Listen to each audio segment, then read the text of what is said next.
Hello and praise the Lord. Welcome to yet another day. This is the day that the Lord has made. We shall rejoice and be glad in it. I am Pastor Nesh, your not so ordinary pastor. And one of the things that I've noted is that many times God will bless us, God will do some things for us, and then we just move on and forget what He did, and keep moving and keep going as if nothing happened. Maybe we remember it, sometimes we forget completely. And so I said, why don't I just come and document some of the things that God has done with me, in me, and through me, and for me. And maybe it will encourage someone somewhere who is waiting for a miracle from God. And so I'm here, and I'll be dropping some videos every now and then of some of the miracles and some of the great things and good things that God has done for me, in me, with me, and through me. And I believe you'll be encouraged. So where do we start now? Let me try to remember. I have so many miracles that I can, speak of. So I'll try to pick one every time I come. And they started long ago. So, but let's pick this one from when I was in college. How God gave me a pair of shoes. So I was being hosted by some brothers. We were living, so many brothers, in one room. Yeah, one room, I think it was a 10 by 10, if not 12 by 10, or 12 feet by 12 feet. But we were living there. There were two beds, and some would sleep even on the ground. It was a way of helping each other, because as we lived, the many of us, we would share bills. But of course I was being hosted, because at some point in my second year my third year in college, I ran into some financial problems. My dad got retrenched, and he could no longer support me in college. I was actually supposed to drop out because I was not able to pay for my housing. I was not able to pay for my school fees. But somehow God did a miracle. That's another miracle for another day. For today, we want to talk about how God gave me a shoe. So I was there in that house. We used to live, a lot of us, about, I think if we were not 8, we were 7 or 6. But we were so many in that house. And sometimes when we removed our shoes and left them outside in the evening, and you passed by and saw all the number of shoes outside the door, you would think there's a meeting of men inside there, but those are actually men who lived in that. Those who knew us from college days can attest to what I'm saying. So I was being hosted because I was not actually even contributing to what they were. I was not contributing to food. I was not contributing to rent. I was just there. They fed me, they housed me, and sometimes they even clothed me. And so this evening I was there seated, waiting for what is going to happen in the evening, if they are going to be cooking, because sometimes they wouldn't cook. They would just go out. The boys would just go out, eat wherever they are, and come full. And if you are being hosted and helped like me, that meant, or that spelled, trouble.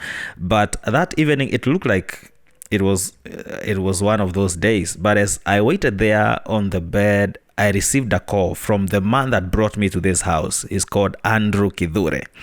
So Andrew Kidhure calls me and tells me, can you come over to a certain place and, meet me there? I said, yeah, why not? There's nothing I'm doing here. And so I went, and it had rained cats and dog in Thika. And water was everywhere on the road, rainwater, dirty rainwater. And my shoe was so worn out. It had a lot of holes underneath, big gaping holes. It was actually like I was walking barefoot, but, with something that looked like a shoe. And so I tried as much as possible to jump the pots of water, the parts that were watery. But for those who have walked with worn out shoes, you know, when it rains, no matter how much you try to avoid those wet places, you will still, you know, if it has rained really well, like it had rained that day, you will still step on water. And so I walked. By the time I was reaching where he had called me, he was at his then girlfriend's room. You know, he was being treated. College life was good. So by the time I reached there, my socks actually were all wet with dirty water. And as I was at the door, you know, trying to think, should I go in, and contemplating on whether to remove the socks. And I discovered even if I removed the socks, I would still be dirty, because, you know, the rainwater was dirty and my socks were soaked in that dirty water, and now it had gone past the socks into my feet and all that. And so actually I was thinking of how I could maybe go back and just excuse myself from what I was being called for. And inside, Andrew Kidhure was calling me over and over again, you know, what are you doing outside? Just get in. And I was embarrassed, because this is a house of girls, you know, and this is a house of girls. And I was wondering, if I say what is happening to my feet, I'll embarrass myself. So I wanted to just, you know, create a scapegoat and just escape this scenario. But then he came to the door. And when he came, because we were cool, the two of us, me and Andrew, so I was able to tell him, all right, you know, my feet are bad, you know, and I showed him the shoe. And he laughed and told me, no, just get in, just throw those socks away and just get in. My girl will give you some water to wash your feet, and so on and so forth. And that is exactly what I did. And I got in, and as we ate, they had cooked very good food. No wonder these boys were going out there. No wonder these boys were going out there eating and coming back full. So they had cooked very good food, and so we ate. And as we ate, then Kidhure pointed at some 2 pair of shoes, new ones, brand new shoes that were at the door. And he said that last week he went out shopping, and he went out window shopping. And as he was window shopping, he saw a pair of shoes that was quite expensive. He could not afford it back then. And he said, I'll come back when I get money to buy this shoe. But when he went back, he found that they had sold out the shoes. And in its place, there were 2 pair of shoes. And the combined price of these 2 pair of shoes was equal to what he would have bought, you know, for 1 pair of shoe. And so he decided, let me buy these 2. And so he had bought them and come with them.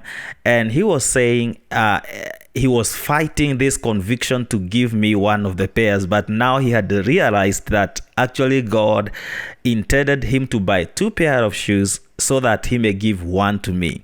And so he told me, choose any of the shoes. If you choose this one, I'll take the other one. If you choose the other one, I'll take this one. And so I picked one, actually very shocked, because these were very expensive shoes. I was shocked. I could not believe what God was doing for me. I think I actually shed a tear. But I got the shoe, and he actually even added some clean new pair of socks on top of it.